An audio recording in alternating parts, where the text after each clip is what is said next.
My name is Rita Banerjee. I'm the director of the MFA in Writing and Publishing program here at the Vermont College of Fine Arts, and this is our Friday night reading series. So typically, we are the residential program at VCFA. We meet from September through May on campus, and we're a multi-genre creative writing program, so our students get to study poetry and fiction, nonfiction, playwriting, and screenwriting. It's really cool. They get to experiment in all of those genres before writing their thesis in one or two of them. And we also have a really strong publishing component, so our students get to work with literary agents, people who are executive directors of big literary arts organizations, editors of presses and journals, and so on. We have a certificate in publishing program that meets every fall semester for those who might already have an MFA or who are interested in checking out what creative writing on a graduate level looks like. So every third Friday, we have a reading in our program, and typically we do it on campus, but because of COVID-19, we're meeting online, and it's so good to see such a great audience out in terms of fans of literature and creative writing here. So thank you for coming. Our readers for this evening will be Trinie Dalton, who is a faculty member in our program, and fiction writer Carvell Wallace, an essayist, and Shun, who is one of the editors of the Tahoma Literary Review. And just in terms of how this evening will happen, all of the books of our featured authors are available through Bear Pond Books. They are our local bookstore here in Montpelier, Vermont. And if you could support them during these times, they're closed, but they are open for online orders. So we will post a little link in terms of how you can order books online. And this is the last of our faculty and visiting writer series for the semester, but on May 15th, we're going to be having another online reading from 6 to 9 p.m. Eastern Time, and that will feature our MFA in Writing and Publishing graduate students, both first years and second years. So if you'd like to come and support our community, we'd love to have you again. And yeah, it'll be from 6 to 9 on Thursday, May 14th. So please stop by for that. So this evening, our authors will be reading for about 20-25 minutes each, and then we'll have a little bit of a break, a bio break, where people can either ask questions or take a break. Lizzie will be moderating that portion of the evening, and the order of our reading will be Trinie Dalton, who will read first, followed by Carvell Wallace, and then Yushin Lai. And I'm just going to introduce our wonderful readers for this evening. So first, Trinie Dalton is a member of our faculty in the MFA in Writing and Publishing program. She has authored and edited and curated 7 books, including Wide-Eyed from Akashic Books, which was selected for the Dennis Cooper's Little House on the Bowery series and was a finalist for the Believer Book Award. Dear New Girl, or Whatever Your Name Is, came out from McSweeney's, and she co-edited this book with Lisa Wagner and Ellie Horowitz. This book is an art book for which she transformed her archive of confiscated high school notes into a collaboration between 50 artists. So that's incredible. Yeah, that sounds amazing, Trinie, actually. Myth Tim came out from Picture Book, and it is an art fiction anthology based on mythology, monsters, and horror. Sweet Tomb, another book of Trinie's, came out from Madras Press, and this is a fairy tale novella. Baby Geisha came out from $2 Radio, and Destroy Bad Thoughts, Not Yourself came out from The Pit. These are 2 of her most recent collections. Trinie also writes about art, books, music, and frequently contributes to artist book projects. Her journalism is sampled in sweettomb.com, and she has teaching experience in fiction, creative nonfiction, critical writing, art criticism, artist books courses with an emphasis on independent publishing, and she has taught in a variety of graduate institutions, including the School of Visual Arts, Columbia University, Bard College, the University of Southern California, the Art College of Design, NYU, and at the Pratt Institute. She's primarily an author of fiction, but she's also interested in cross-disciplinary thinking, which influences her teaching of storytelling craft. So please welcome Trinie Dalton. She'll be our first author, and I'm going to introduce Wallace and Yushin as well, and then I'll hand over the mic to Lizzie. So Carvell Wallace is a New York Times bestselling author, memoirist, and award-winning podcaster who covers race, arts, culture, film, and music for a wide variety of news outlets. He is a regular long-form contributor to the New York Times Magazine, where his profile of Riz Ahmed was a cover story in August 2018. He has additionally written cover profiles for Mahershala Ali for GQ, and Samuel L. Jackson for Esquire. In 2019, Wallace published The Sixth Man, which was co-written with the Golden State Warriors forward Andre Iguodala. The memoir of Iguodala's life in basketball was released on Dutton Press and spent 4 weeks on the Times bestseller list for hardcover nonfiction, 14 weeks on the sports nonfiction list, and made Barack Obama's year-end list of favorite books. Wow, that's awesome. He's currently co-writing a book with the rapper Meek Mill on the topic of criminal justice, and his own memoir on childhood trauma and recovery, Profiles in Hurt, is due out in 2021 from FSG. In addition to his work on culture and entertainment, he has composed several notable long-form reported memoirs, including a 2016 effort for the now-defunct The Toast, in which he explores the origins of the Green Book as a meditation on migration, race, and homelessness among the Black population. He's a graduate of the Los Angeles County High School for the Arts and holds a BFA in theater from the Tisch School at NYU. He now lives in Oakland, California, and he's the father of 2 teenagers. So welcome, Carvell. We're so excited to have you. And last but not least is Yushun Lai. Yushun has been a writer and editor for 25 years. She is the fiction editor and co-publisher of the Tahoma Literary Review, and she's served as the nonfiction editor there as well. Her column on the craft of writing and the art of publishing appears every month in The Writer magazine. Her debut novel, not a self-help book, The Misadventures of Marty Wu, was a semi-finalist for the Thurber Prize in American Humor. Her memoir, Pin-Ups, will be published in August 2020 by Homebound Publications' Little Bound Books imprint, and you can pre-order it tonight as well. She teaches in the online MFA programs at the Southern New Hampshire University and Bay Path University and edits books for book launchers. So thank you for having, thank you everyone for coming and enjoying these 3 readers. Trinie Dalton will be reading first, followed by Carvell Wallace and Yushun Lai. Hey, I'm unmuted. Carvell, I just took a job up north, so I'll live near you soon. I'm moving up north this summer from Joshua Tree. I have all these masks I want to show you quickly before. I have this collection of masks from my friend, Assume Vivid Astrofocus, who used to make a mask to go with each exhibition flyer and press release. And I have drawers of printed ephemera here. So let me show you these, because I don't think I'll read with a mask on.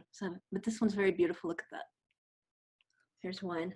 I have a bunch, but I'll show you. I pulled a few highlights while Rita was generously introducing our program. Look at this one. It's very festive. You can see it shining. And this one I like a lot too. This one is, this one has prismatic 3D glasses in it.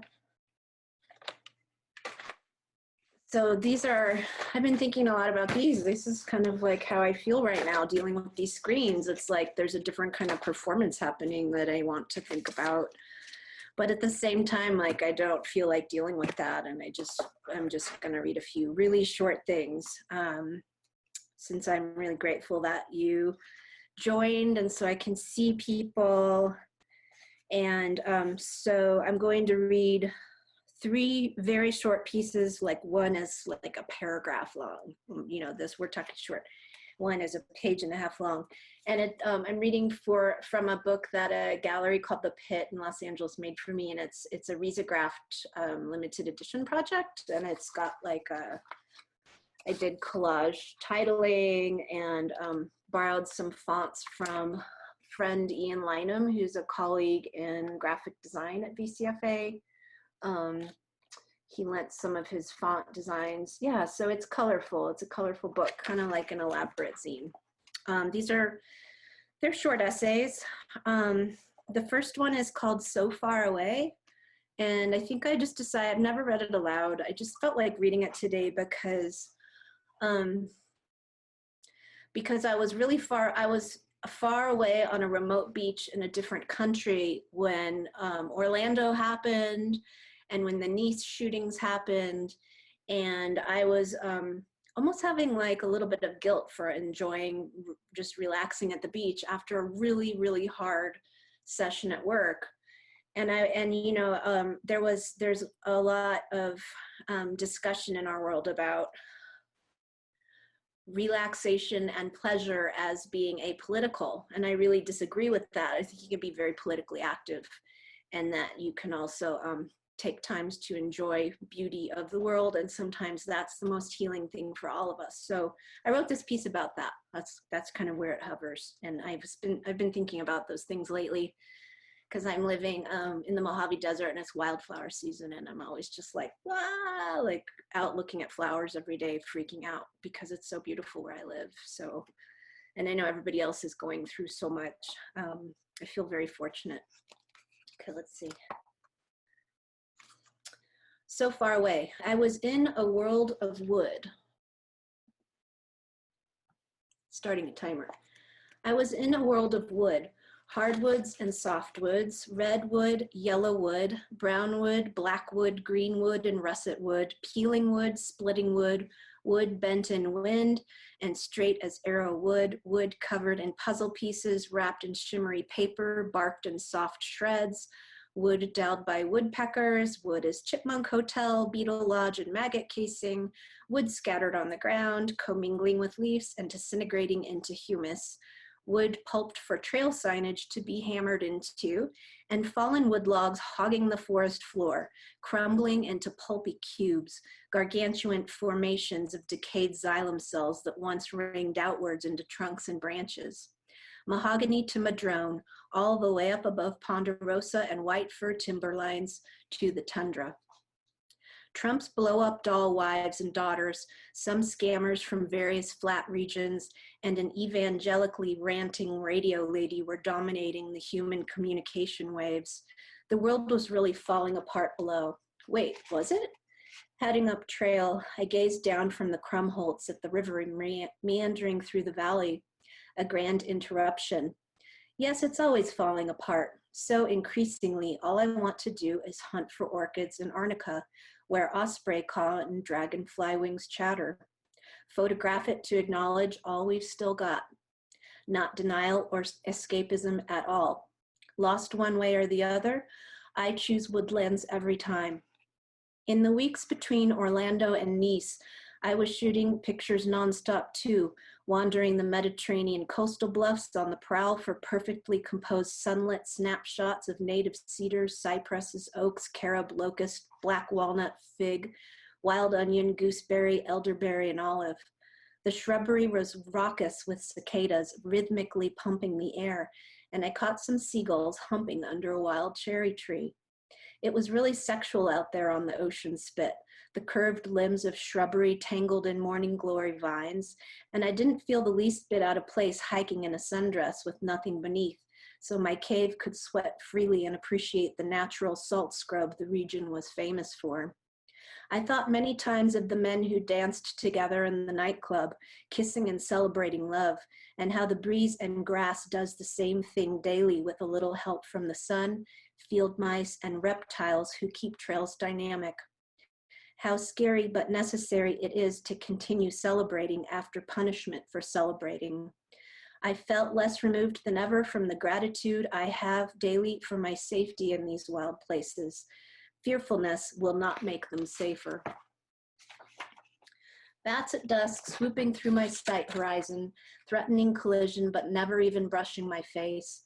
Not like these creeps everywhere who give and receive so little love that in their waking death, despondence, and narrow vision, they're in violent contest with everything living, lying about how awful we are and how ruined our world is.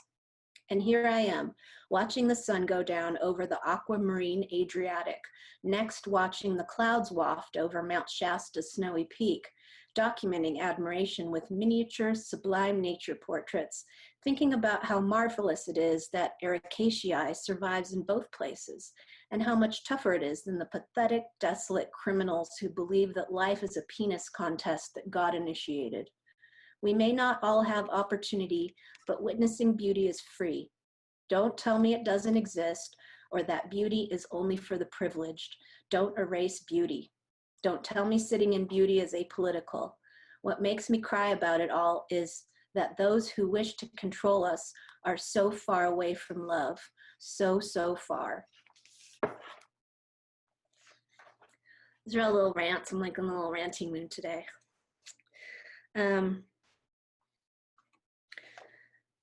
Okay, here's a little mini rant too. This is a paragraph. I've never read any of these aloud, actually. This is kind of fun. Thanks for listening to me read. Like, okay, this is a piece called The Land of Toile. Does everybody know what toile is? It's a kind of textile with, like little pastoral scenes of sheep and like fancy people all over it. Okay. So this is a piece about what I think about toile. The Land of Toile. The girls bend over ponds to admire their new gowns. The boys wear tights despite their macho superiority complexes. All of them are bratty. Poster people I will crush with my sweaty butt or turn off when a lampshade glowingly showcases them. This is too much information to be contained in fabric, and I don't understand bourgeois country life. Does toile make poor people jealous? As in, I will upholster an armchair and then gaze into its scenes, wishing I had a sheep on a leash and a slave to cook me a kettle of hummingbird soup and a gazebo in the forest where wretched royal creeps grope me. Or is toile for the upper class to gaze at whilst sipping crystal chalices nostalgically? I got to use the word whilst in that, which is really fun. Toile was replaced by Max Ernst and Larry Jordan with their Victorian magazine cut-ups arranged to cultivate psychedelic subliminal discoveries. Toile is equivalent today to morose drug company commercials with weird snoozy music and La La Land white adults dancing on beaches in pastel sweaters and capri pants. What does that mean? Is it supposed to make me want to take that drug? Toile does not sell the lifestyle. It is a piece of racist, classist junk that makes me want to hire a puppy to chew the yardage into little squares. For infinite repetition, puppies destroying it over and over. But wait, it reconstitutes itself like Terminator made of some unkillable metallic compound. Why is it in museums? Toile is a zombie that needs its brains removed, the brains that think this kind of pastoralism paid at the highest price by everyone except those pictured is celebrate. That's like an art review of toile. A little art review there. Okay, one more shorty here. Everybody doing okay?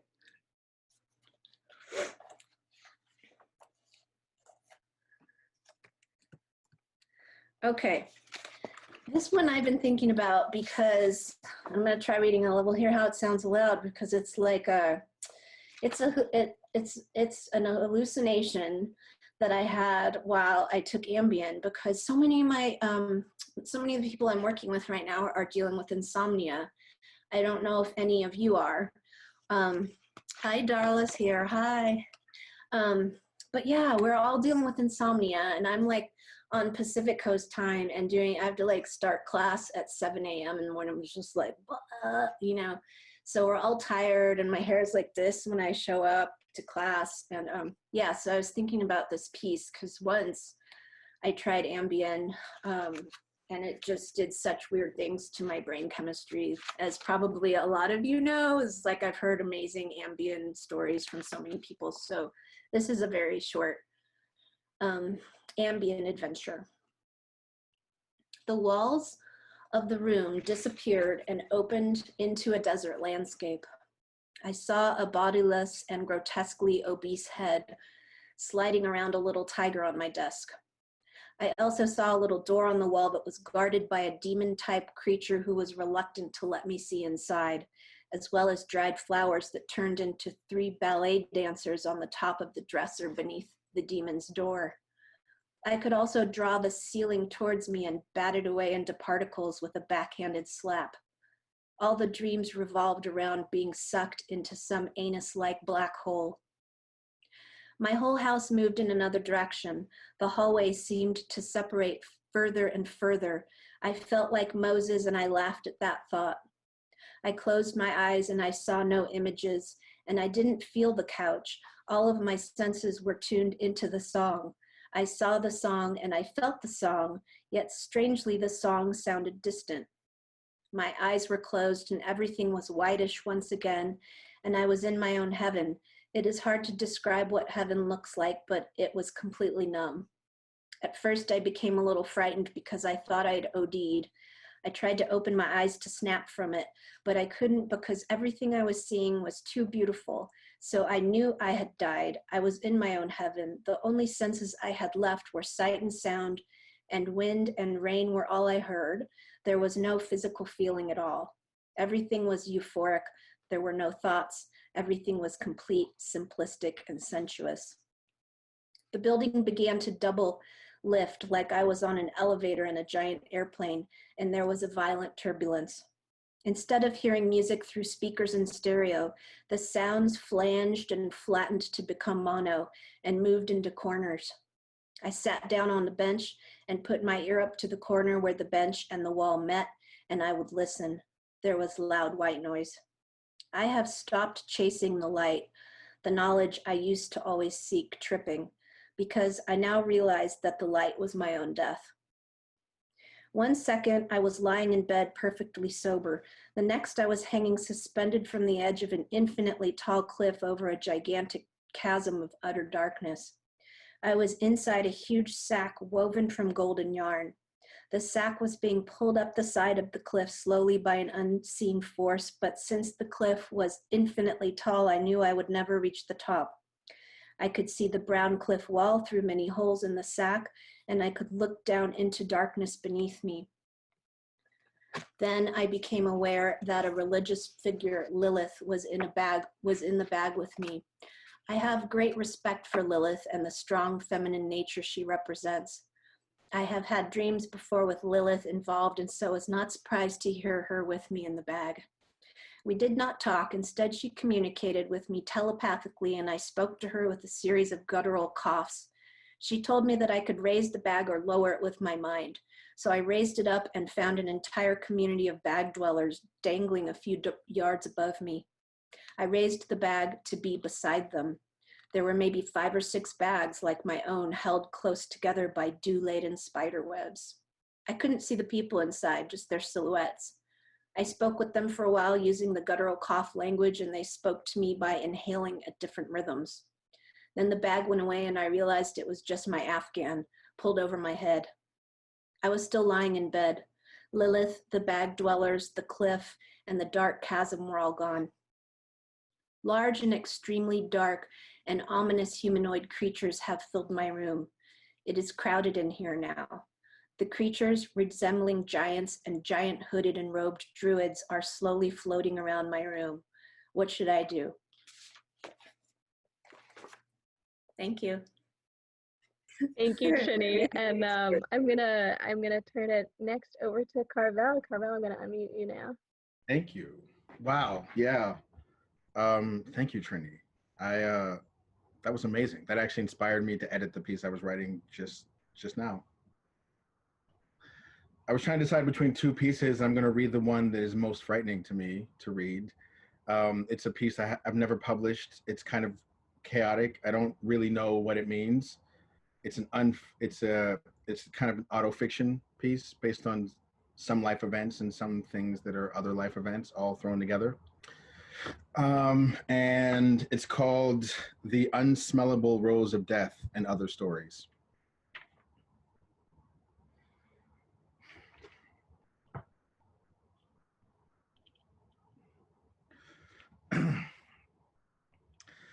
Fast intimacy is a drug for me, which is to say it is a trap. When I was in high school, I used to fantasize about meeting a girl on the bus. She would be lonely and weird. She would be wearing a sweater that was too big and listening to some obscure hardcore band that no other person of color besides the 2 of us could possibly know about. She would not care. She would be from horrifying life circumstances, which would mean she would understand me. She would understand why we both lived as though only a few things mattered, but that they mattered so fucking much. She would understand why we are able to share our most intimate secrets and spare poetic dialogue punctuated by long pauses. She would understand why we cracked wise about things meant to kill us. By Woodman and Victory, we would be talking. By the 101 freeway, we would be close enough to touch. By Hollywood and Highland, we would be silently staring into each other's eyes. By downtown, we would know that we were each other's forever person. It would be that quick. No threat of pain, no risk of death. We would be beautiful together. We would be complete and instant and therefore safe. Everything would be out of our hands. Needless to say, that never happened, at least not exactly as I had hoped. Variations of it sprang up along the way, of course, but they always ended in something terrible like horror or heartbreak or tears and divorce with 2 little kids. Still, I didn't stop hoping, which is how I met Charlene on a dating website. Her face was largely obscured by hair so long and thick and wavy that I thought it could possibly take care of me on its own. I could just sleep with her hair wrapped around me at night like a blanket that knew how to breathe. I imagined her smelling of jasmine and mugwort, one scent I loved, one that gave me nightmares. By the time I had finished reading her first message, my body already felt like it was hugging her close to my chest, hearing her heartbeat riding the waves of our sleeping breath. We exchanged just 2 messages before we ended up on the phone talking all night. I chose to take this as a good sign. I trust people who spend all night on the phone with strangers. What are boundaries for when we are dying and looking for love? This was the kind of thing I sought out. We talked about our relationships, those that we were currently in. This was also a good sign. She believed in dating multiple people at once. Before my marriage, I had been a serial monogamist. By the time I was 21, I had proposed to like 3 people with whimsically cheap wedding rings and or tokens I found in Cracker Jack boxes. I did believe in a one perfect love, and that love was meant to be consumed in lifelong installments and kept beyond death. Also, it would rescue me. After my marriage was over, however, I was positively terrified of dyadic relationships. It didn't stop me from engaging in them. How else could I expect anyone to like me if I didn't give them exactly what they wanted?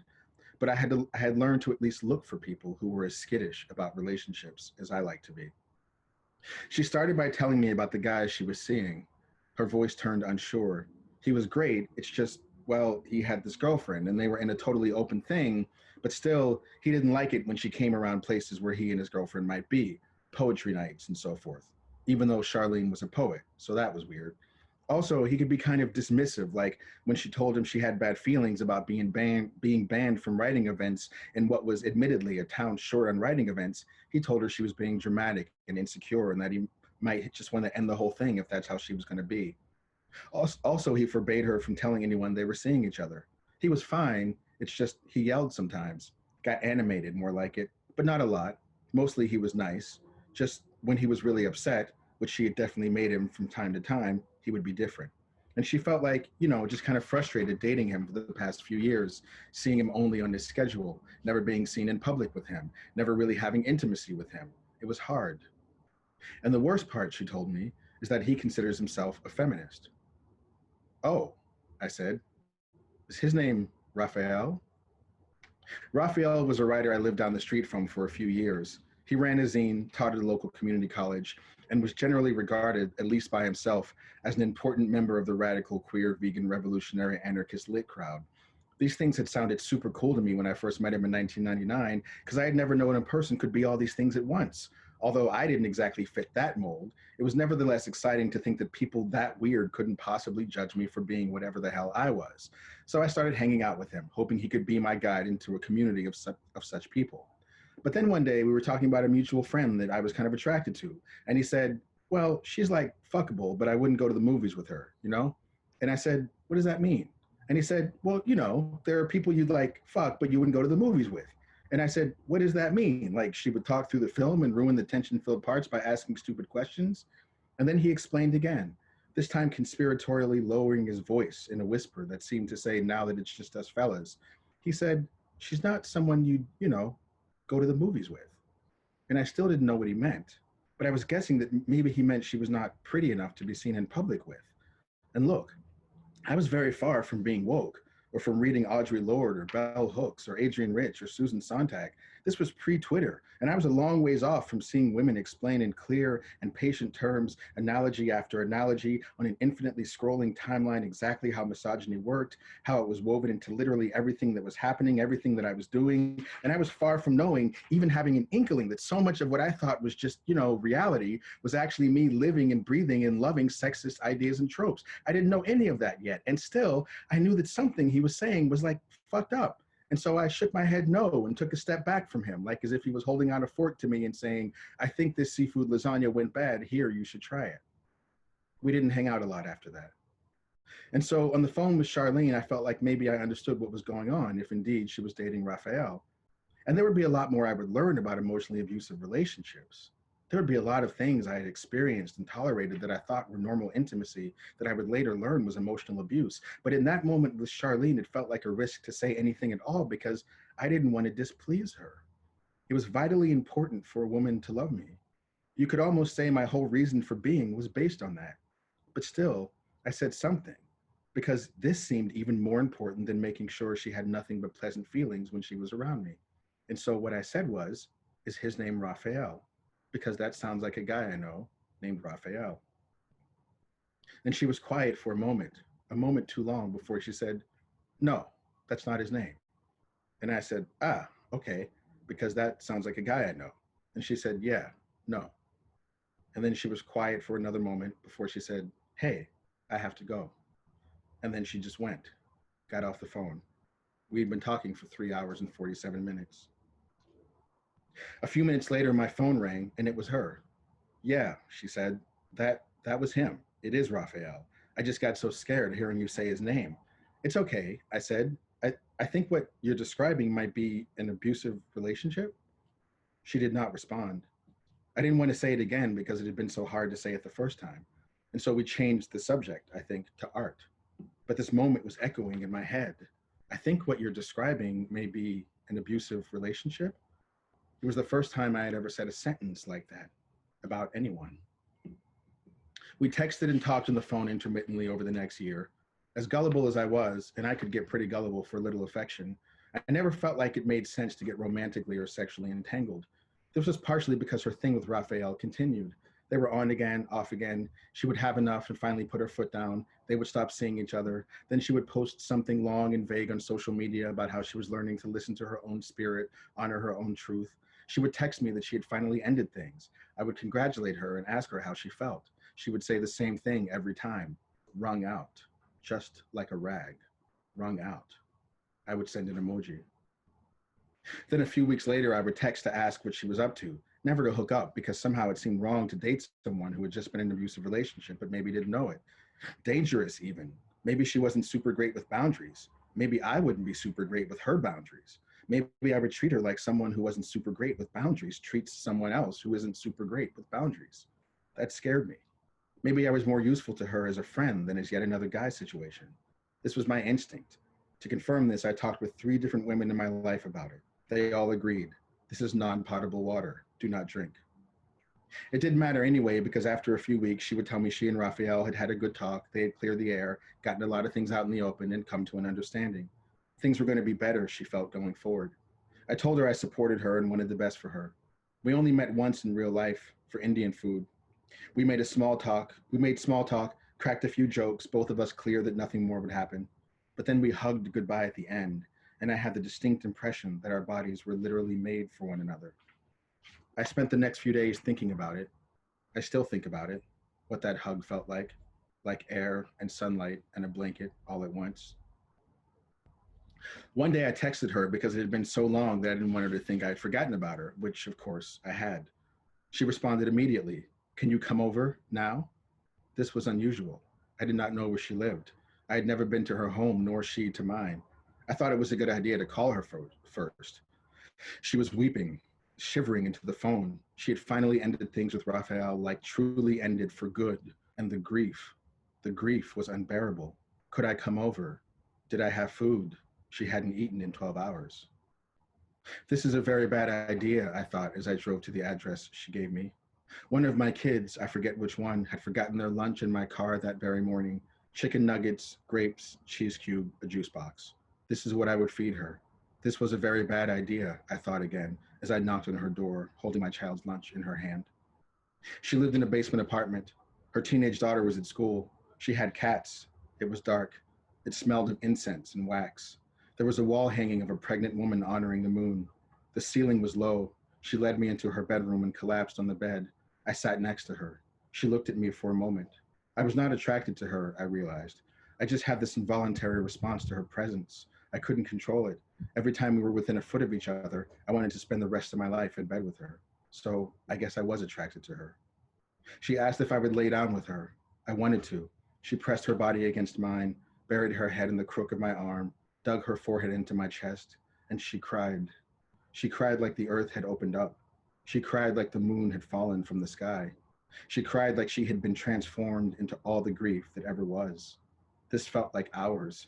It may have been hours. I was not going to get any work done. Sometimes she would stop and tell me why she was crying. It just hurts so much, she would say. I told her, I know, because I thought I did. It got darker. It was time to leave, to pick up my kids from school, plus the cats to whom I'm allergic were starting to bother me. She did not get out of bed when I left. That felt nice. I let myself out. The sun was still out. Cars were everywhere, people flying to and from, picking up kids from daycares and schools, and I wondered how many of them, how many of us would, if given the chance, have cried like the earth had opened up into the body of a person you had only seen once before. The next morning, I walked into a cafe that I had recently made a habit of going to. It was way on the other side of town from where Charlene lived, but when I walked in, there she was, standing there, looking at me. It was jarring and entirely unsurprising, like running into someone from your dreams in real life, but only in the paper towels and trash bag section of CVS. What are you doing here? I asked her. She looked around. She smiled a little bit. She was holding a plate with a waffle on it. She said, sit down and I'll tell you. I was supposed to be somewhere at 9 o'clock. I decided I would not make it. She told me a story. Her story went like this. After I had left the night before, her daughter came home. Charlene told her that she was done crying over Rafael and that they should all go out and celebrate. She called Charlene's best friend, a doula named Zephyr, who everyone knew because she used to throw sex parties in the early 2000s, but had retired and was now semi-famous for making and selling elaborate needlepoint paintings featuring nature scenes in stunning three-point perspective, but always with something weird in them. My ex-girlfriend had one once that was a redwood forest with a tiny beaver in the background saying, fuck you, pay me. They went to a movie that had made them cry, and it also cheered them right up. Then they had ice cream sundaes. It was Indian summer. The evenings were the warmest they would be all year. Walking back to the car, they passed a rose, a single rose, standing up from a squat bush, a garish rose, a rose that poked through the fence and exploded toward the sky like a firework, like 1,000 balloons, an absurd rose. Charlene's teenage daughter was the first to spot it. Without thinking, she did a little leap and tipped over it, pushing her nose as close as she could to drink it all in. And it was too much. She reared her head back as though she had been stung, her eyes opening. Whoa, she said, that is intense. Zephyr went next, dragging her limping frame over to the rose. The thing about Zephyr was that she had been badly injured in a bike accident 3 years ago, the week after Burning Man, and it was one thing a lot of people knew about her. Sometimes she walked with a cane, other times she did not, but the leg thing always seemed to me to be like a gateway to more. She was always carrying an invisible burden, it looked like. A burden that had grown slowly over time, according to the people who had known her for long. In her 20s, she had been irrepressible, wild, a little violent, always ready to party. In her 30s, she tried to get pregnant, but it hadn't worked out. She'd miscarried 4 or 5 times. This guy she was seeing, she'd been with the whole time, a mysterious type with dark eyes and tattoos and stringy hair that he often dyed pink. He never hung out with her friends. He was too skinny and he smoked cigarettes, which Zephyr, a mostly macrobiotic type, except for the drugs, didn't like but put up with. Everyone thought they were in something of a cocoon. After a while, this guy, he just disappeared, more or less mysteriously. Zephyr told people they broke up and he moved back to Canada, but the rumor was that he had gone to prison for running a pot farm.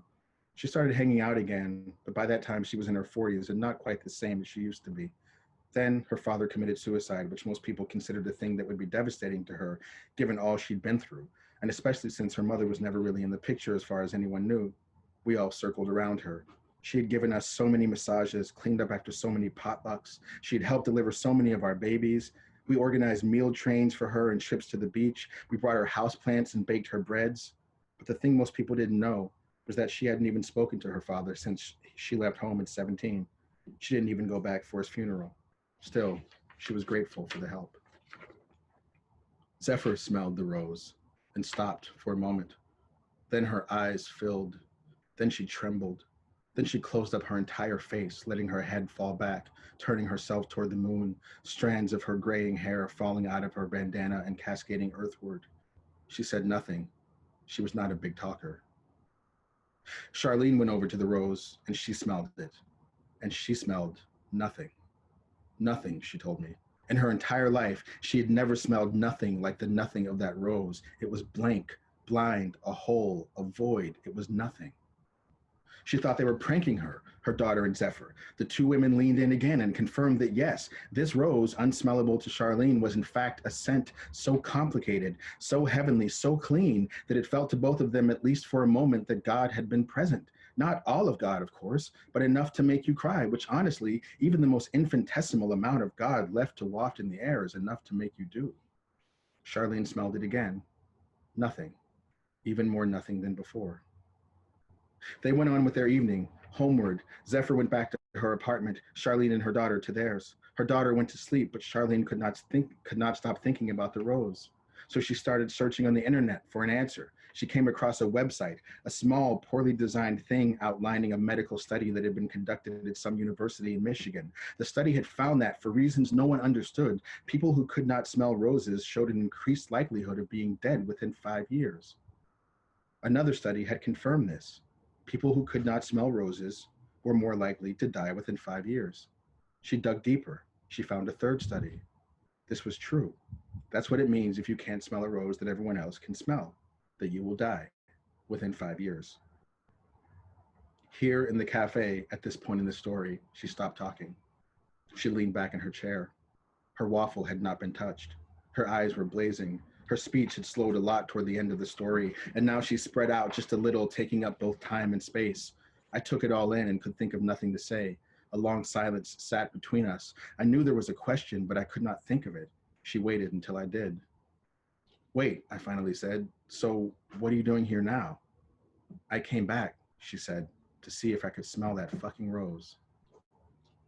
Now there was metal in both of our mouths. I'm sure of it. Acid. She was waiting for me.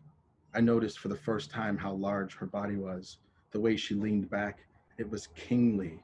I admired it. Where is it? I said. It's around the corner, she said, poking through the gate at the west end of the Minton's parking lot. It's pink. You can't miss it. Then she paused for a moment and said, I'll be here when you get back. I remember every step of that walk, all 76 of them. I counted them, which is something I do when I am afraid. It was a very bright day already, no morning fog. I walked across the alley where the same Honda CRV had been parked for 3 years. I walked past the used bookstore that once had a racist Boy Scout book on how to dress up like an Indian in the window. I walked past the side of Minton's, the 80-year-old ice cream maker whose store burned to the ground a week after 9/11, only for it to be revealed that the whole thing was an elaborate insurance scam by the owner who had gotten into horse racing debt like it was goddamn 1963. Then I turned the corner to the cul-de-sac where everyone tries to park where the Minton's lot is too crowded. And I saw it, right there. This monstrosity of a flower. A practical joke of a bud that had 50 or 60 petals if it had one. It bounced in the light breeze at the end of a long stem that it was far too big for, like a stupid pair of boobs in an 80s softcore porn comedy. No one was around. The closer I got, the less funny it became. This bug-ridden pink stain, this thief of futures, this perfumed oracle of death. What gives you the right? Bounce, said the rose. Bounce, bounce. I waited. I took a breath to show myself I was not afraid. A bug flew up my nose. I coughed it out. What an asshole. Sick of this waiting, I bent down and sniffed the rose. At first, slowly, and then as hard as I fucking could. When I got back to the cafe, Charlene had finished her waffle and was nursing a tea. She didn't ask me. She could just look in my eyes and tell. I set an alarm on my phone. October 23rd, 2020. It just says, the last day. I haven't seen Charlene since that day. We've gone through a few periods of texting. One night when I was lonely, I reached out to her. She asked me to describe the ice cream I was eating. I remember hugging her after Indian food, but after that, I withdrew. I still don't think it's a good idea. I told her that. She was understanding. The last thing she said to me was, I respect that. I've had a lot of terrible love in the interim. Relationships with people whose cruelty has made me question my own birth.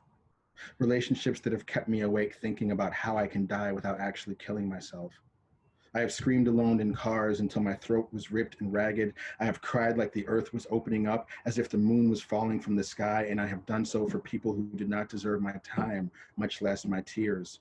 And mostly, I have lain alone in beds, feeling the silk of the sheets against my naked body, the heft of the comforter against my chest. I once saw a meme that said masturbation cannot break your heart. I did text her one more time. We talked about writing and teenagers. She told me that she only dated women now. I realized, she said, that I've never once had a relationship with a man that wasn't in some way abusive. She was right. Neither have I thought. Not even with myself. I don't know what makes love work. I have never known. I don't want to hurt anyone. I don't want to be hurt. I just want to get lost. I just want to disappear. I just want to meet God on a Los Angeles bus and be loved the way my creator must have once loved me so many long, awkward, heartbreaking, stupid decades ago when I was so soft and so beautiful and I was just being given life. But I don't know. Maybe that's just too much to ask. Thank you. Thank you, Carvell. Thank you. Wow. I am speechless, so I'm gonna just turn it over to Shun next. I'm gonna unmute you, Shun. That was great. Thank you so much, Trinie and Carvell, for that terrific work. And Carvell, thank you for reading something new, because you have given me the cojones to do the same. Okay, I'm going to read you two pieces tonight. This first is a new essay that I wrote last week, and then I'll read to you from the forthcoming book, and we're also going to do a cover reveal, so I'm super excited to show you and share the new cover with you. Okay, this is the long tail. The other day, I watched Tiger Tail. The movie is named for the township near where both my parents grew up. In Mandarin, you would write it.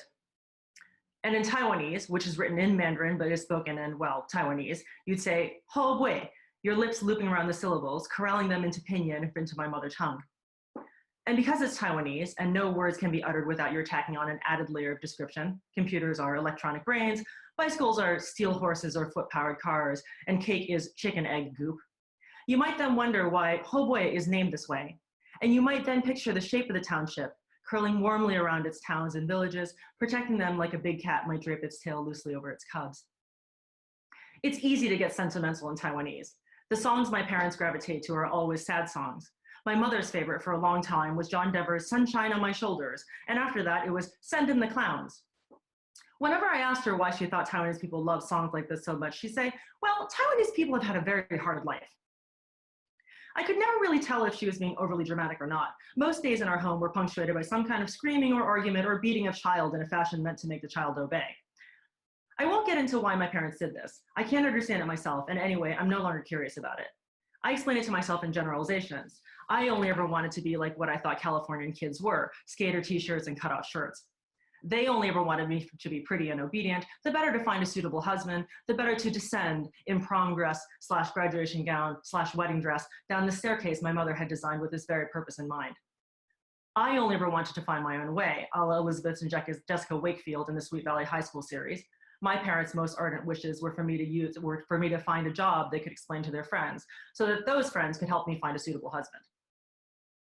Keeping me in check so I wouldn't stray too far off their map was their biggest priority. They love me, in a way. Of all the things we had to argue about, of all the common ground we never found, we never once argued about language, even though ours was a trilingual household. My parents and I speak mainly Taiwanese to each other, my brother and I speak English to each other, and my parents spoke Mandarin to each other when they didn't want us to know what they were saying. And now, my parents speak English to my white husband.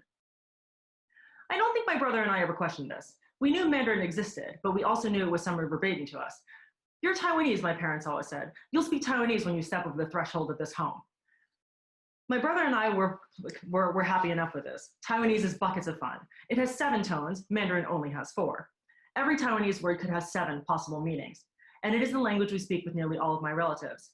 It feels like home with all of its imperfections. I'm apt to approach people on the street I hear speaking Taiwanese, say hello, and ask them where they're from. Just hearing it sends me right back to humidity and rainstorms, street markets and mopeds, far, far away from the arid California landscape where I live now, or the relative sterility of a New York street, or the historical baggage of a Parisian boulevard. And yet, you will have already gleaned that there's baggage of another kind here. When my brother got into Peace Corps, he didn't tell my parents until nearly weeks before he left on assignment. It was too hard to explain why he'd choose to go over taking a real job. When I was tasked to go to Taiwan for a disaster relief agency, I didn't tell my parents until the night before I left. We'd never even discussed anything remotely like disaster relief.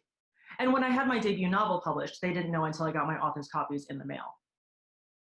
It's easy to entertain the idea that we were protecting them from the fact that their children would never fulfill the aspirations they'd so carefully nurtured for us. Good girls got married and then pregnant, but not until after they become doctors or lawyers. They did not go messing around with words or in disaster areas. Good sons became doctors, period. And then they got married and got someone pregnant, preferably a good Taiwanese girl. My parents speak fluent English, and my Taiwanese is pretty well close to fluent, but we'll always have secrets from each other. In Tiger Tail, the hero speaks Japanese until he becomes a teenager, which coincides historically with 1949, the beginning of Taiwan's period of martial law. Mandarin was declared the official language, so the kids learned to speak Mandarin to each other to stay in line with the law. In the movie, this is underscored by the hero speaking Mandarin to his mother, while she answers to him in Taiwanese. And later, after he's been to America and raised his children there, he will only speak English to his children. It's unclear whether they know Mandarin or Taiwanese. In my grandparents' houses, the rule was clear. If you wanted to cross a threshold, you would speak Taiwanese. Even if my aunts and uncles got flogged and publicly shamed for even accidentally speaking Taiwanese in school, we'd never give up our mother tongue for the mainlands. I never questioned my parents' insistence on Taiwanese, even as I questioned virtually everything else they had to offer me. I think something about their near militant attitudes about Taiwan's deserved independence from China appealed to my own dramatic side. It's always cool to have something to believe in. 7.5 years ago, my husband and I moved from our home in New York to be closer to my parents in California. They now live a mile away. I made the move fully aware of and totally chagrined by the fact that I was fulfilling a Taiwanese stereotype. The dutiful daughter returned home to help her aging parents. And even now, whenever my parents' friends look upon me with something like approval for having come home, I went to hide under the staircase, the one my parents built for me to ooze down in a froth of crinoline and lace. I want to tell my parents' friends about the internal battle I fought. I want to lay out for them year by year how I tried everything else to mend the fracturing relationship that grew ever more fragile with every passing day I lived across the country. I'm doing this for me, I want to tell them, not because I'm a good daughter or whatever. I would punctuate this remark with a marked eye roll just in case they didn't get it. It turns out sarcasm doesn't translate all that well either. Watching Tiger Tail with my white husband during our time of social distancing, during a time when I can't be physically near my parents to experience it with them, had an unexpected, undesired effect. I want now more than ever to meet them on their terms. Despite my need for independence from their expectations, I want suddenly to honor the fact that we do speak the same language, that they laid the groundwork for us to meet on ever more broadening grounds. Even if they'll never agree with the life I've chosen for myself, I can at least try to explain it to them over and over again in our shared language.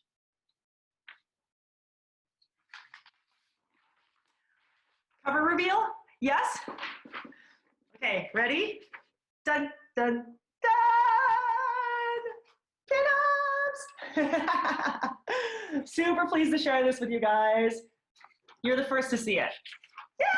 Yay! Look for it on bookshelves everywhere. September 8th, 2020. Okay, so I'm going to read you a section from that book.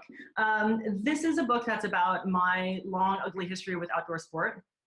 And I'm going to read you a section in the middle of it.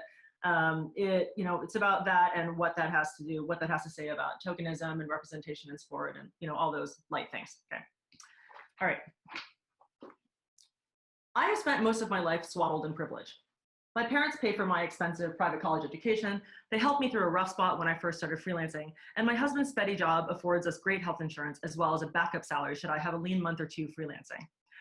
We own 2 cars and 5 bicycles between us and live in a pretentious little suburb of Los Angeles, the kind with a coffee bean and tea leaf, a Starbucks, and a pan quotidian. It's embarrassing to realize now that I've gravitated naturally to sports that are equipment heavy and whose competitions come with hefty entrance fees. Take skiing, for instance. What is it about all that equipment that appeals to anyone? Big clunky boots, poles, helmets, goggles, snowsuits taking up valuable closet real estate. I lived in Southern California when I got into skiing, for goodness sake. You have to make a gargantuan effort to find a need for snowsuits. Road riding, the type where you get on a bike that can take you from Boston to New York, is no different.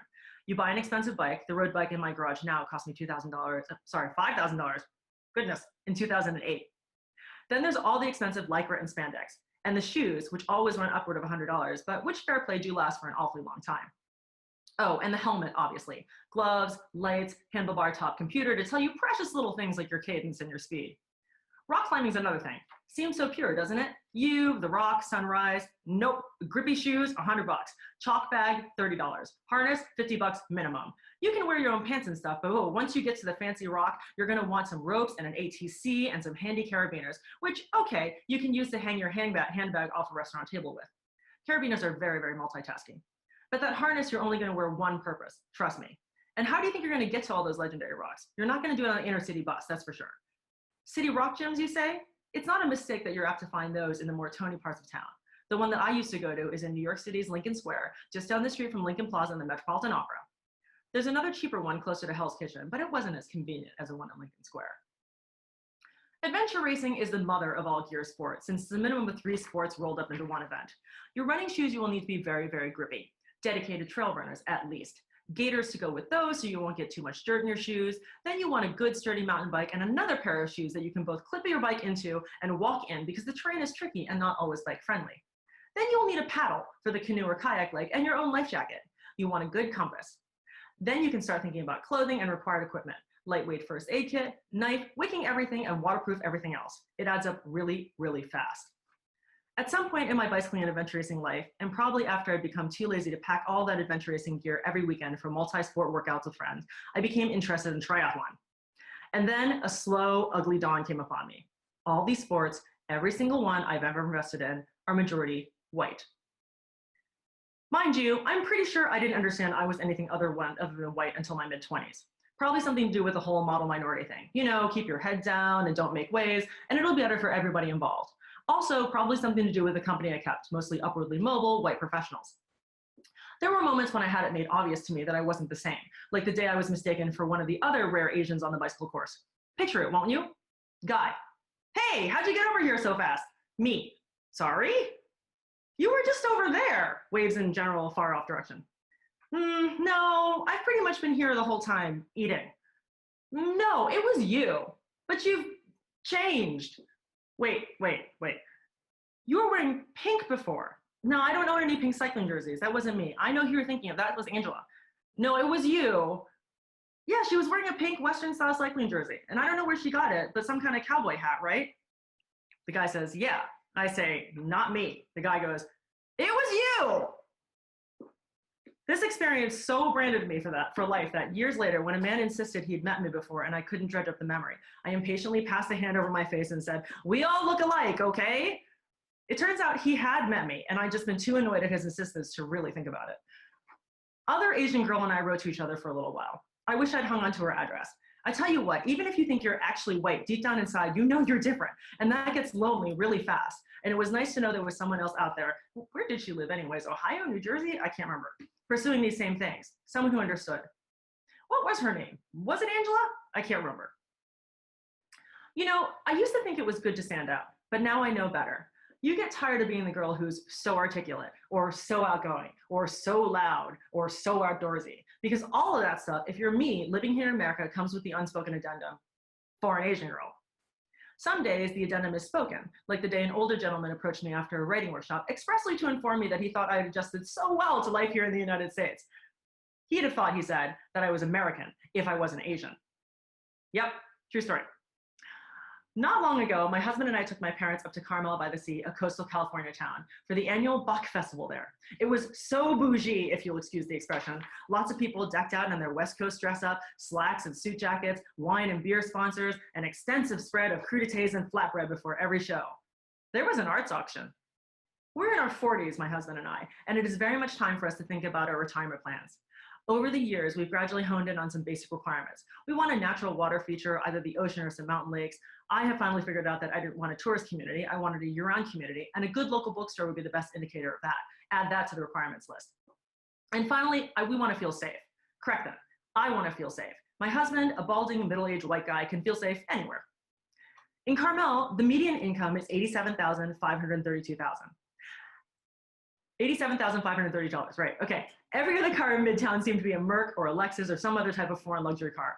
The town was founded by Irish immigrants, so there are faux thatched roofs or actual thatched roofs everywhere. And a great many of the boutiques are so precious you want to squee, like kind of you can't drive past a bunch of cows without going moo.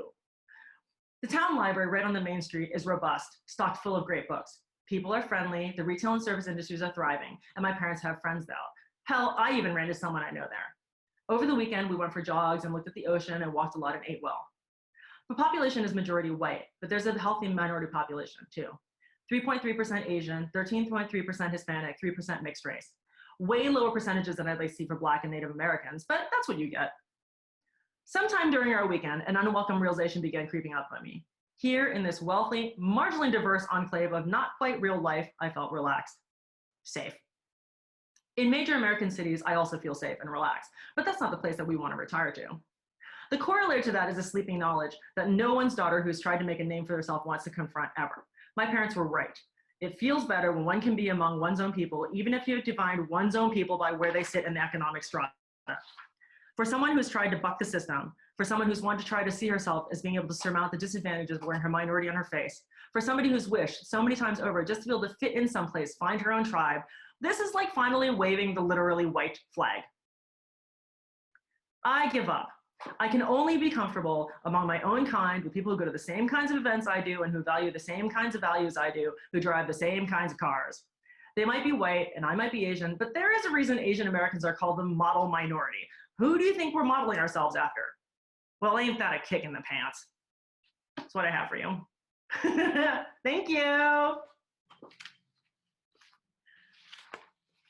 Thank you so much, Shun, and everyone who read tonight, Carvell and Trinie. Just lovely. There's a few ways if you want to ask any questions of our authors to chime in. One is to just go ahead and unmute yourself and start talking. We welcome that. You can also type your question into the chat box and I'll read it, or I can read it out for you if you don't want to come off mute. Or you can type in the chat, hey, I've got a question, if there's a lot of people jumping in at once, and we can start a little queue. So all of that works. I'll put those directions in the chat as well. There's also a raise hand feature somewhere. I can never find it, but other people have found it. So if you find the raise hand feature, you can use that too. That'll put a little symbol on your picture that you want to talk. And the floor is open, so I'll just kind of keep an eye here on who wants to jump in. I have a question for Carvell. Can I ask a question? Hey, where does that sit in a larger manuscript? Tell us about what this is that you read. I loved it. It was so great. Thank you. I don't fully know exactly what it is. I did include it in a book proposal, just because I was just like, here's some pages, just give me money to write something later. But I don't know where it's going to fit. I think I have to sort out if I want to deal with it as fiction or nonfiction. That's actually with the piece. And the other, I have two pieces where I'm like, I don't know if I want to treat them as fiction or nonfiction. And I guess what I mean by that is that much of that is true. I exaggerate the narrator character in some sense. I place the narrator character at a moment in time that isn't exactly me, but maybe a version of me that was later or was earlier in some ways, but then I have other parts of it that are fully for me. I made up one character entirely who's sort of a composite of other characters. But this thing about the rose and like this oracle of Rose that predicts people's deaths in Oakland, that's a real thing that happened. At least this exchange that we had. And so I think I have to figure out if I do it in a memoir, which I'm writing, presumably that my memoir is supposed to be nonfiction. So I'd have to figure out how to deal with that. But I don't know, I'm kind of in love with this piece. I don't know what's going to happen with it. I'm just sitting with it right now. Yeah. Can I have a quick follow-up? And then I'll be quiet and let other people talk. So when you were talking about, I don't know if I should deal with it as fiction or nonfiction, my first thought was, isn't it easier to deal with it as fiction, right? Like then you don't have these constraints. But then all of a sudden I thought, oh wait, that doesn't work. That's not easy either, because if something's true, then people might feel erased or might feel like they're a part of your story and they're being co-opted into your story, or, you know, like it becomes infinitely complex, right? Like I grapple with that a lot when I'm deciding what to call something, because I never cared about that before until I realized that I'm wanting to honor the people who are participating in the story in the best way possible. So that's where I think of the two genres. Like, can you talk a little about that? That's really interesting to me. I don't know that. I mean, I don't. Yeah, I could talk about it for a long time. And I don't know that I'd say anything because I think it's something I'm really, really thinking about these days. I did send this piece last night. I wrote this piece a long time ago, but I haven't published it and hadn't thought about it in a while. I sent it last night to a person who was like featured prominently in it because I was like, I'm thinking about reading this piece tomorrow. I don't know if I ever told you that I wrote this kind of autofiction based on the experience we had. And do you want to read it? And I was kind of like opening up for her to be like, yeah, I don't really want you reading this, and this is kind of fucked up, and like, why would you portray me this way? And so I sent it to her, you know, and that's not the conversation we had. We had an entirely different conversation. And so I think a lot, you know, like I think that the thing about nonfiction is that if you name it as nonfiction, then you're responsible for it in a whole new way. And you have to hold that truth, and you have to own who you are and who the other people are. And that there's something powerful in doing that. There's something powerful in doing that. And so I like to do that whenever I can. Fiction is fun because you don't have to do that. Like, you could just get to be like, this person was an asshole. And they're like, why'd you depict me this way? You're like, I was writing fiction. I don't think you're an asshole, but you know what I mean? So I think there's something beautiful about that. You know, Danzy Senna, who some people may know is a writer, once I was having this long conversation with her about the difference between fiction and nonfiction. And she said, and this is her kind of curmudgeonly opinion, but she said, if you're writing fiction, you should be doing it because you are doing something that you cannot do in nonfiction. And I thought that was interesting. And I don't know if I fully agree with that, but that's been an idea that I've been holding. I wonder if my desire to make it fiction is just the only purpose of it is to distance myself. And I have to really investigate if that's true. And if it is, that's not a good enough reason. I need another reason for it to be fiction besides just. I just want to jump in there because I had a conversation earlier today with a student in one of my classes about the role of the editor in this. And sitting from that side of the desk, Carvell, I'm thinking about how sometimes we look at a piece and we're like, this is not fiction. Like, even though it's been submitted in the fiction category, we know, you know, we can tell. And the reason we can always tell, you know, and so when we look at that editing process, it's like we kind of, if it's me, I call up the writer and I say, I know you've submitted in this fiction category, but there's something about it that feeds an awful, awful, awful lot like nonfiction, you know, in which case what happens then is that you then have to make the choice, like you said, to either eliminate parts of that story and really massage it to the point where it's true fiction, right? Or you bite the bullet and you decide to make a nonfiction. And sometimes that decision is just not yours anymore, right? So. Yeah, it's interesting. I mean, it's also complicated by the fact that I have kind of a little bit of a fetish for elements of magical realism that I try to include in all of my creative nonfiction. So like, I don't necessarily write magical realism. I try to include elements and feelings of magical realism. So here you have a rose that's an oracle of death.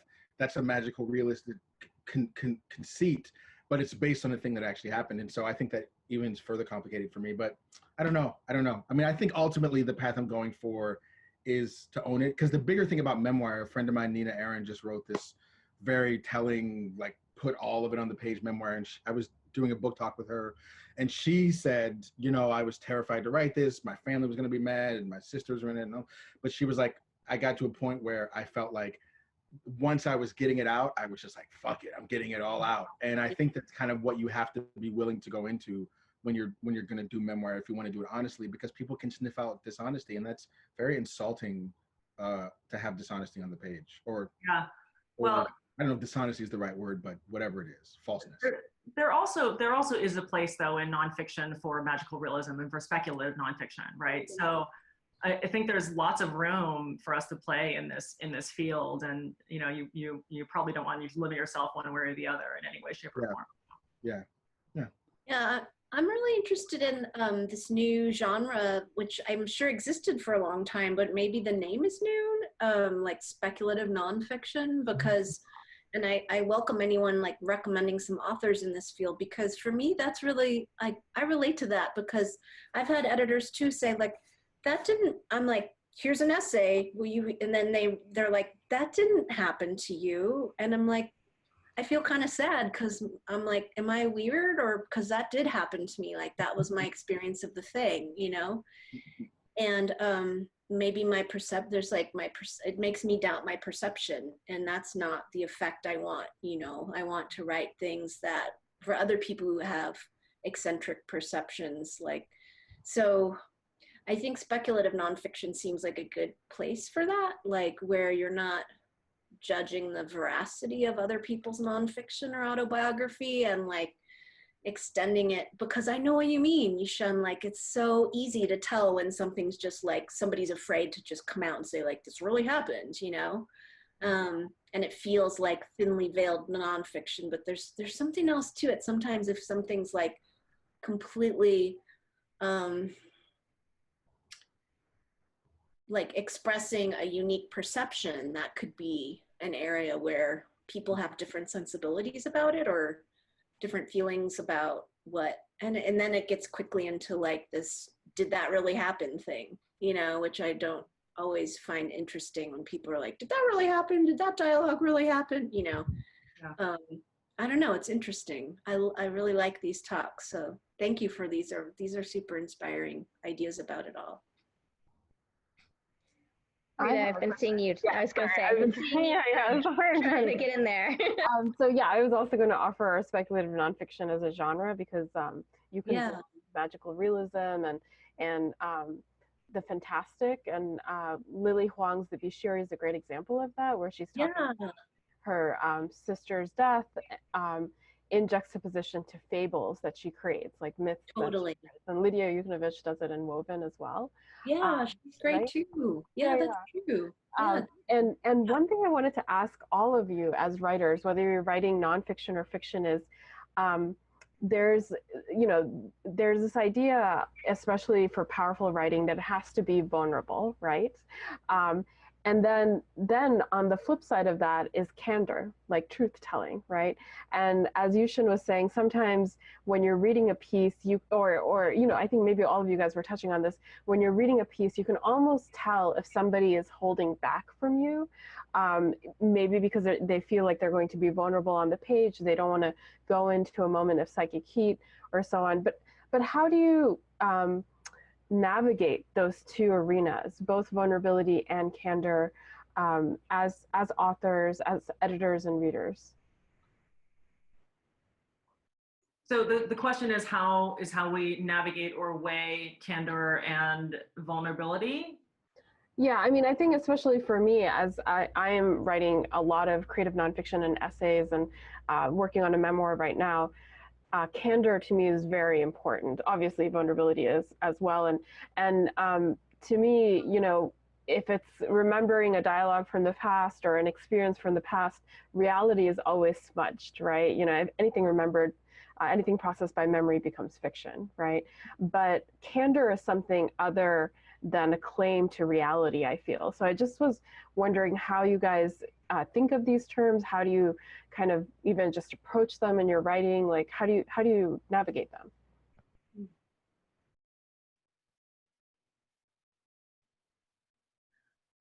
I think that I don't know. It's interesting to set up those two words. I don't know that I've thought enough about the actual words to know how they intertwine with each other. But I do know that the notion of truth is like kind of out the window, because anything crossed by memory becomes fiction. So like that what you're trying to be true to is your memory. What you're trying to be true to is yourself. I feel like I'm trying not to dissemble on the page and like fudge things, knowingly fudge things. I think Mary Carr talks about this, not knowingly fudging things in order to create a certain impression. I'm trying to be true to my memory, knowing that the memory itself may be false by any other couple of measures. Mm-hmm. I also think that one of the party tricks of being a writer like the thing that people gather around and go, ooh, is like when you make something like light, flame light from your hand in the middle of like a dinner party, is the vulnerability, the revelation of something held deeply within. But that flash only goes off if the thing that you're revealing is genuinely true. I think when people lie, there is not everyone can pick it up, but there's something that rings false in our bodies. And conversely, I think when someone really brings something out that they have sort of gone in and dug out and have brought up and have kept it in its form and have presented, then something else vibrates sympathetically in our bodies that rings it true. And that's the experience I think people show up for. So that's kind of how I think of candor and vulnerability. It's about finding something that is within you that is true, and you have to unearth it, and it requires all this work, and then you get it out there, and then you have to lay it out in this way that is like there, and people like that. They ooh and ah over that, and it's just like a fun, it's like a nice thing to do for people because it makes people feel like they want to like be honest. That's how I think of it. Can I say something? Yeah. Abby, just hang tight 1 second because there's so much happening in the chat here that I want to make sure we don't lose. So I just want to read out a couple of those, and then can we go to you after that? Mm-hmm. Awesome. So folks have just been chiming into the chat here, and I've scrolled back up about 10 minutes ago. So Darla chimed in saying, Carvell, I love how you demonstrated what you talked about today. The story was about you, but in a way only marginally. The story was really about Charlene. And then added, my question is this, was his name really Tomas? And I wonder if she meant Rafael there. I think it was a joke though, either way. Sarah Stockton's giving a shout out to autofiction.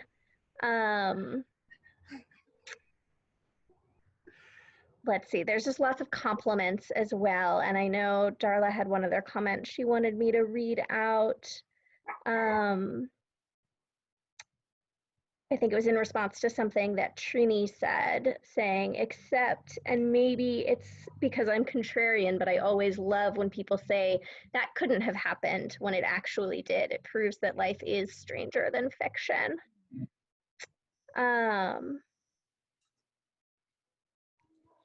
Great. I think if I missed anything in here, oh, the right gift. Saying something. Anything processed by memory is fiction. Okay, but you all missed it. That was being typed at the exact moment Rita said the exact same thing, right? The right gift, that's what happened, right? It was like this magical moment. I didn't even read that.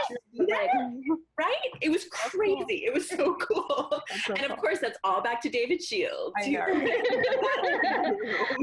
And then Nina added in a great resource here. Says there's actually a speculative nonfiction literary journal. Shun Prentice has one of our faculty. Shun Prentice has a piece published in it. And there's a link there. And I think that catches us up on the chat. So Abby, your turn. Oh, we were talking about, I think Rita brought up the two poles of vulnerability and candor. Was that you who brought that up? Yeah. And it just made me think of the book that I'm currently reading, which is Garth Greenwell's book, Cleanness, a book of stories. And what strikes me about that book and what makes it so unbelievably powerful is the fact that his candor and his vulnerability intersect continually in that book. And the way that happens is because he is so true to what he is seeing. And he is, a lot of the details in the book are highly sexual and highly sexualized. And he sees everything with such sort of fearless precision and makes us see things that we would ordinarily either look away from or pretend to look away from. And he says, no, you're not looking away from this. We're going to look at this together. I mean, such as even looking at sexual organs, you know, in the stories, that he is seeing everything that gives his character these feelings of vulnerability and tenderness and love and fear and mortality. It's really quite amazing.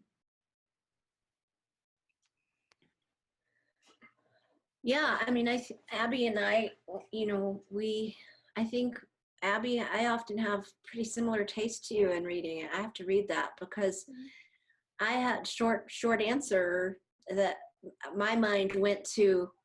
I feel confused by that because usually I'm suspicious of candor on the page and pathos, and I feel manipulated by stories that are like, because it's all representational, right? Like I agree with David Shields, anything processed by memory is fiction. So I feel like this is across, it transcends a genre discussion in terms of fiction or nonfiction. For me, it's just like, if I feel something emotionally like pulling at me, I get like, don't do that, you know, and then I get suspicious.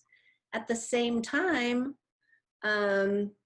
I can tell when something's like not going far enough on the page, right? And so candor is like this great, and so I think that's the common ground, Abby. You got it so perfectly for me too. Is like if you can get hyper real enough with the details, I think that it brings the level of vivacity like to such a high level that people like of all over the spectrum can just like snap in and identify with it.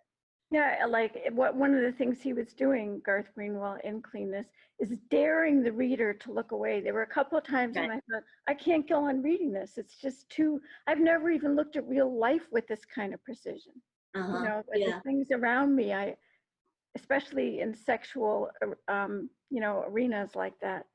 So but I didn't feel at all manipulated by it. And that was the beauty of it, because I think he was doing the same thing, and so was his character. Yeah. So was the narrator. Yeah. I think that's one of the links, but like regardless of subject matter, like what transgressive writing does, right? It's just like the unflinching and exacting in a way that makes some people uncomfortable and other people trust it more, you know? So that's what I think of when I think of the word candor. Lizzie, is there anyone ahead of me, or can I ask a follow-up question? Thanks. I wonder if any of the three readers tonight or anyone else who's been weighing in on this conversation wants to speak about the idea of not going far enough on the page, and maybe Carvell, especially as someone who's writing about trauma, and I don't know your work in that space as well as I would like to, but the idea, what's the difference between transgressive writing, which makes people uncomfortable because of cultural taboos, and asking someone to go where they don't want to go in their own writing?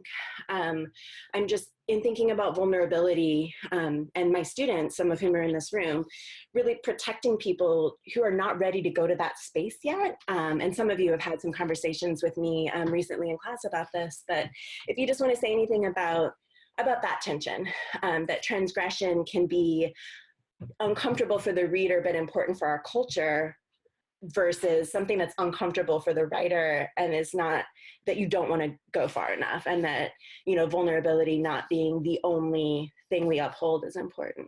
So it's kind of a murky way of asking the question, but I don't know if people have thoughts about that. Yeah, I tend to think that the writer has to serve the story they want to tell. And if the telling of that story as well as possible requires of them that they unearth and reveal and transgress, then they either, I mean, you don't have to do anything, but you either have to do it or tell a different story. But I think that's the driving thing. I don't think there's any value, none, to like transgression for transgression's sake necessarily. Maybe there's something there, I don't know. But to me, I think it's like you kind of have to have a North Star and then say, well, if I follow this, if I'm headed in this direction and I'm trying to get to this place, then it requires me to crawl through these brambles. I don't want to crawl through them, but I'm trying to get to this place. So here we go. But if someone's just like, go crawl through the brambles, and I think sometimes we as writing teachers, we may have a tendency to do that because we want to see the pathos of the thing, and readers may ask for that, and editors may ask for that. Just crawl through the brambles, but it's like, but why? Where am I going? Just to prove that I can do it? So that's kind of the way I think of the difference between like what is too much. And no one is, as a writer, you're not required to do anything. And so if you feel like, look, if telling the story means doing this, then maybe I need to find a different story. It's up to you. Yeah, I also kind of think that there's a high possibility that the work will just be bad if you're not ready to go through it, you know. Granted, quality is highly subjective, right? And it's not what appeals to one person may not appeal to the other. Some people may really like guts and skin all over their pages, and you know that may be what they need to read, right? But that may not be what appeals to one editor or appeals to one publication, you know. So you really have to be careful about that. But I think that a lot of people, Carvell was talking about the North Star, right? And that internal compass, I think, is so critical. If something feels yucky, maybe you're not ready to write about it yet, right? There is a theory out there that your brain only hands you things to work on when it feels you're like holistically ready, right? So if it's presenting that idea at the front of your head and you can't let go of it, you're having dreams about it, and you're not getting any other work done, well, then you should probably do something about it. But that also doesn't mean that whatever it is you put on the page is going to be ready for publication anywhere, you know? So I feel like you just kind of have to gauge that for yourself, right? And then put the thing away for a couple of weeks and then come back to it, right? I mean, the drawer is probably your best friend in any kind of situation that involves you having to crawl your way through some brambles, for sure. Yeah, I would also add that one person's blood and skin is not another person's blood and skin. I mean, for some people, Greenwell is a really good example, because here is Greenwell unleashing all of these things. There could be a healthy discussion that is intertwined with our cultural norms about what is the most vulnerable part of that book. Is it the like crazy sex scenes and all the violence? For Greenwell, that may be like, no, I'm just describing a thing that happens. For Greenwell, something else may be the most vulnerable thing. But for us, we're like, he's talking about this stuff in public that no one talks about it. This is amazing. So I think that, you know, like, I think that this is another problem with transgression for transgression's sake, is that a lot of times the editors and teachers who are forcing us into this work, they're not even online with our definition of what transgression is. Yeah. We have to know what we're doing and work through our own stuff. And the job, if you're switching on to the like editor teacher hat, my job is to figure out what the person wants to do. Yeah. And see if I can help them figure out how to do what it is they're trying to do. My job is not to tell them what they should be trying to do. Exactly. Yeah, I agree. I mean, my brain went to like, it's not my job to make people dig into their own traumas when they're not ready to, like that. Nobody wants to do that. But a lot of people come to you and they want to go in there, but they don't know how yet, and they need inroads. For like the past 4 years, I've been teaching a horror aesthetics class. And I think the takeaway for me is that everyone in those classes like brings trauma or an interest in horror aesthetics that's usually like underpinned by heavy things that have happened in their life. They bring life experience to the subject matter, and that's why they're interested in transgressive horror, but they don't, it can fall into cliche really easily. Like if you're not ready to write about it, like transgression for transgression's sake, it turns into cliche very quickly, you know? So the goal is to, for me, give like broaden the vocabulary for those experiences. And then sometimes people find like a different way in, you know, like constraint-based exercises like that, but with concepts and ideas, bringing new vocabulary into the mix, widening the discussion. And then often there's like a light, like, oh, I can talk about something through that, you know, rather than through this, which feels too overt or like too gory, or, you know, that, I don't know, that feels like that's been useful to some authors, which has been fun. I don't know. Yeah. There's also a fine line, I think, between transgression and sensationalism. Like you can turn from transgressing and sort of crossing over into a zone in which you're uncomfortable, and then you can veer from there into shock value, and that's kind of an easy way out.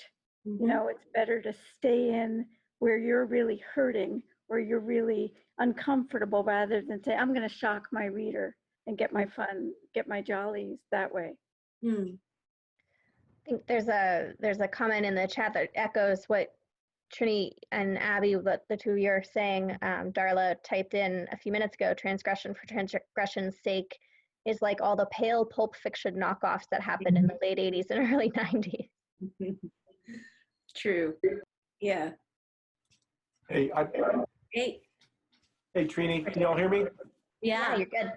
Trinie, when I was your student 9 years ago, you had us read a lot of really cool stuff, which I found. I don't know if you can see with the glare or not. What? No, put it up to the screen more closely. Yeah. Okay. Pleasure of the text. Oh, Yeah. totally. Yeah. Yeah. And you had us read, I don't know if you can see it. Yeah. Kino. Yeah. And What's this that one is one? glare. Wait, it's too glary. What is it? It's too glary. Oh, totally. Yeah. Yeah. What are you? Only you. I don't make everybody read those. Those are for you. And I could, because I remember we had these conversations about transgressive fiction and meta-narrative. What are you having your students read now? And I should say too that we did a semester together on experimental fiction, and I was able to sneak some of the stuff I wrote into my book coming out from HarperCollins. My editor tried to cut it out, and I fought him, and I'm like, it stays in. But you also had us read an anthology called Biting the Error, and I gained so much from that. And now I'm teaching writing here in Denver. Do you have any suggestions for great readers that I can pass on to my students? And great reading, everybody, tonight. Yeah. I don't have blanket answers, but I would ask you, are you looking for, I remember you had quite a bit of physical violence in the work. Is that still part of the aesthetic? And you're looking for work that you could share in an academic context without getting fired? That's where I am at a lot of the time, right?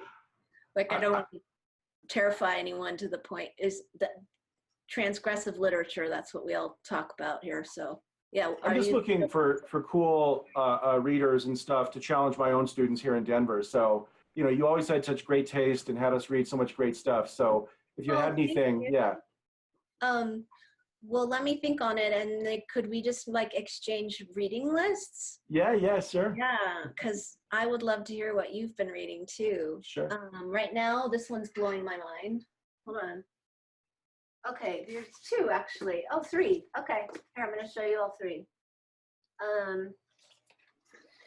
This one probably a lot of you have read, Playing in the Dark by Toni Morrison. Life-changing.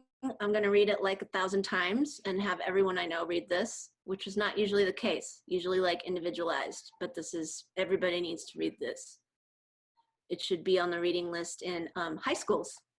It should be in the reading list to everybody in the whole world. This one's really good. Press copy just came in the mail yesterday. Heaven by Emerson Whitney. Super rad.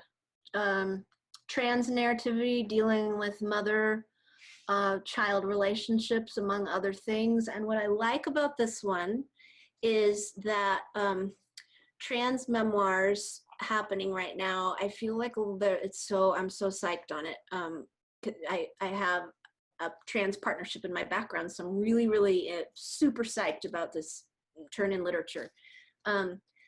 Quick note on this one is that a lot of trans narratives are very body centric, which we need, right? People are curious about the body and viewing the body and thinking about the body and how people think about their body and changing the body. This one is about personal identity and physicality, but it's through the lens of family dynamics and dealing with the mother and dealing with the grandparents, and it's cool. It's really nice. Okay, and then this one's really good too. Stephen Gutierrez is an author I just discovered. He's going to be my new colleague at Cal State East Bay. And he's such a rad writer of stories about East LA and generationally, writing about Chicano versus Latinx versus Chola life and Cholo life in the barrio and in just totally where we grew up in California in the 70s. And I love his voice. It's really funny. And there's a lot of Spanish discussions about and Spanglish discussions about how Mexican are you, and you know, you're a fake Mexican, and like all these like really funny things that I grew up around, and there's not a lot of writing about it, honestly. So like widening representation in Latinx lit, like this one's really funny and good. Those are like 3 right here for everybody. But then we should make a list too, for sure. Yeah. What would you recommend to everybody? Can you give a couple? I'm sure everybody's read it by now, but my friend Tommy Orange, his book is has some really interesting perspectives, and it does something different. It really blends nonfiction and fiction in a really unique way. So Tommy and I have talked a lot. I left VCFA to go study at the Institute of American Indian Arts, where I study with Tommy. And so, you know, if you haven't read it, it's probably time to go get there. So, yeah, good call. Thank you. I'm reading The Great Pretender, which is a history of psychiatry and psychoanalysis in the United States by Susanna Cahalan, and also Edward Snowden's Permanent Record. But this book is great because it kind of broke apart. She studies a 1973 article called Sane People in Insane Places, and it's about how 7 researchers kind of went into different asylums in the United States and pretended to be schizophrenic. And once they got in there, they had to get out. That was the only goal. And how quickly could they do it? What did they observe? Almost like journalists. And they kept on getting misdiagnosed, and some people had to be taken out of there with lawyers and stuff like that. So it's a really great book because it kind of blew apart the way American psychiatry was practiced in favor of psychoanalysis in America. So that's what I'm reading. Yeah, name and title again, The Great Pretender by Susanna Collins? Yeah, The Great Pretender by Susanna Cahalan. So yeah, she has, I want to say Callahan, but it's spelled oppositely. So. Okay. Oh, Cahalan, that's neat. Yeah. What a pretty name. Yeah. These are going to be all the books so when I can read, deal with books again. I can't deal with reading books right now. I was just talking about that with a lot of my people I've been working with. It's just like, I want to be doing other things besides reading books at this moment. And some people are deep diving into reading books. Sounds like Abby and Rita, you've been able to. I can't deal with it right now. It's just like, especially because I'm usually into transgressive and heavy and, you know, depressing subject matter, and I just don't want to go there at this moment. Yeah, well, I'm also trying to read Jess Rao's White Flights, but it's such a dense and such an important book about reparative writing and stuff like that. But I need so much headspace to read that book right now. So yeah. Yeah, good call. I need to read that one too. He's so great. I think what you're saying, Rita, about needing a lot of headspace to read certain books is resonating with me right now. And it connects back in a way to what we were talking about in terms of like making people crawl through the brambles in order to get through, you know, topics that they should be writing about. I've been avoiding Why Are All the Black Kids Sitting Together in the Cafeteria? Is that the name? Is that the right name of that book? And the thing is, I got invited the other day to take part in this Facebook group of like high school memories, and I went to that page, and I was in a bad place after that. You know, it was like all the popular kids posting all of their old high school yearbook photographs, like, you know, all over again. I was like, oh my God. But the thing is, I was a debate person when I was in high school. So I, you know, went to debate camp over the summertime and all that. And it was all Asian kids in the debate club. Right. And so there's this real sensitivity for me about, you know, why are all the Black kids sitting together in the cafeteria? And it had to do with this like serious sense of, I don't know, there was like, you know, I did go to a Sweet Valley High School, like school, you know, and there were like all these cliques that were all the way around it. And I so want to read that book, but I'm just like, so not in a good headspace right now to read it. So I just need to make some time for myself and kind of like get some distance from that high school Facebook page. Totally. Not touch it again before I read that book. I'm curious if other folks in the audience have reading suggestions. It's fun to hear what people are into right now. Well, this is like a very well-known book, so I'm not going to be as like, it's not maybe as cool, but like I've decided I'm gonna finish reading The Goldfinch. I started it last summer and then just stopped around page like 600. Now I'm like, I have this time, you know what, I've got to finish it. It's bothering me. I'm like, I can't start another book for pleasure because I stopped in the middle of it, but it's an interesting book, but it's very overly detailed in certain respects. But I don't know, I like the main character. I've been reading Moby Dick for 5 years, so you're cool. Don't worry. By the way, everybody, chapter 82, still no whale. Just FYI. You should live tweet Moby Dick. Yeah, I'm reading a little volume known as War and Peace, kind of an unknown. So I'll let you know how that turns out. So far, I would prefer more peace. There's a lot of war, but we'll see if it evens out in the end. When you're done, let me know. We'll circle back and do a book club for very long reads that we'll never get to the end of. On to Monte Cristo. There are some book recommendations coming in on the chat too. I saw the Book of X in there somewhere, and I keep losing my place in the chat because people keep chiming in so quickly, which is amazing. The Illness by Claire Beams, Homie by Denez Smith, and Too Much Midnight by Krista Franklin. If I missed one in here, I apologize, but I think I got them. I just finished reading The Night Watchman by Louise Erdrich, and I think it's her best book. It's about one particular tribe in I think it's the Minnesota area. I'm sorry, I'm a little bit foggy on where exactly it takes place, but it's about stopping basically the erasure of the tribe by the U.S. government. And it's really cool. It puts in sort of like supernatural elements, but still keeps it very down to earth and easy to read, and you get involved with the characters, and it's about also the disappearance of Native women to be sold into sex slavery and things like that. Not to make it sound like it's heavy, but that's part of it. Thank you, Darla. Can I ask one question for everyone who's a writer in this room? And I know there's many.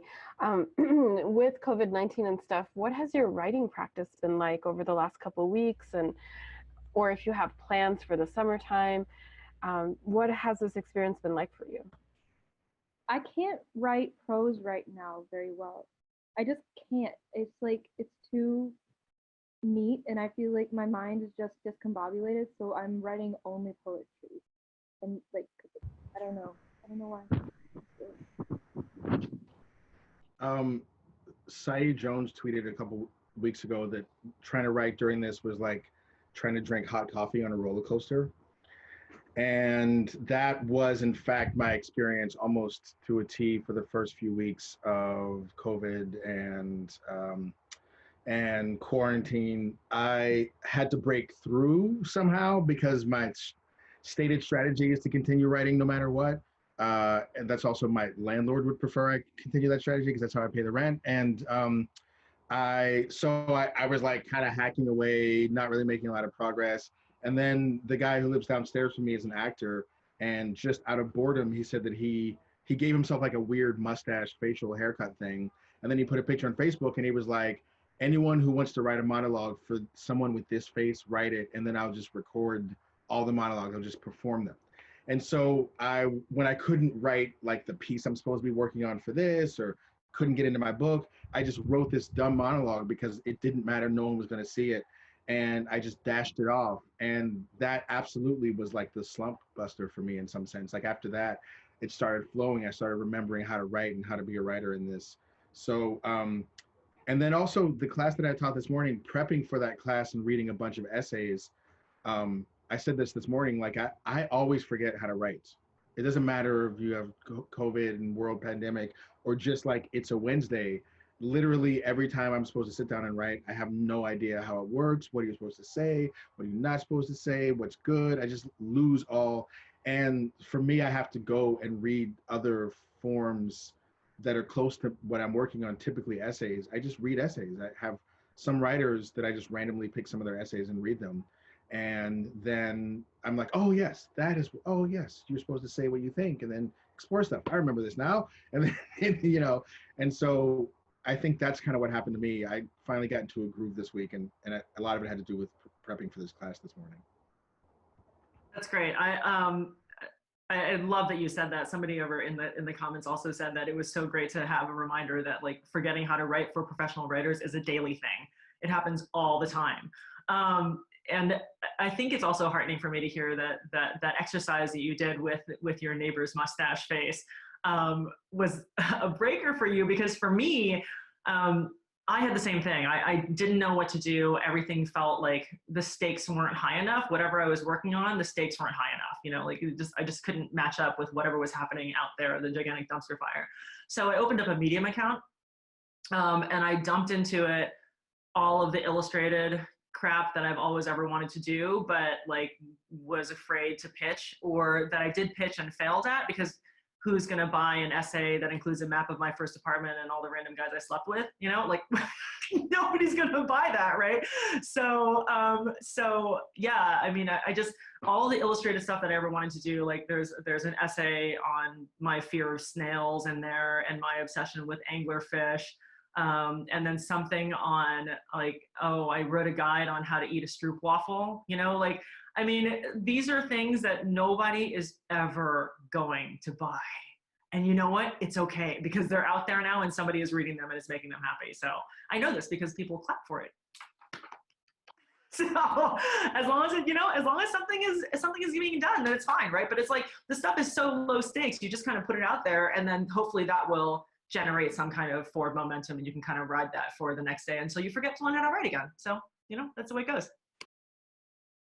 I bought a new computer right before the virus hit, and it has a word processing system, which is supposed to be Word, but for some reason I'm not connected with it properly. And because of the shutdown, I can't meet face to face with the person who would ordinarily be helping me through these questions. So every time I sit down to write, I'm fighting with the computer. It makes these random, arbitrary moves, like a line will break where it's not supposed to break. The first letter in every line will be suddenly capitalized. Suddenly it'll turn single spaced. One day the entire screen flipped sideways, so I had to sit like this to try to read it and try to figure out. So anyway, I'm fighting with the computer as much as I ordinarily fight with myself when I'm writing something. And in a way that's been kind of refreshing, because it's very mechanical. And, you know, I'm saying, what are you going to do now? And screw you to the computer, of course, the way I would like to say it to the rest of the world. All right. Well, we are getting close to 7:30 here. So I wonder, there's one more comment that just came through the chat that I'll read. And then Rita, maybe if you want to come off mute after that.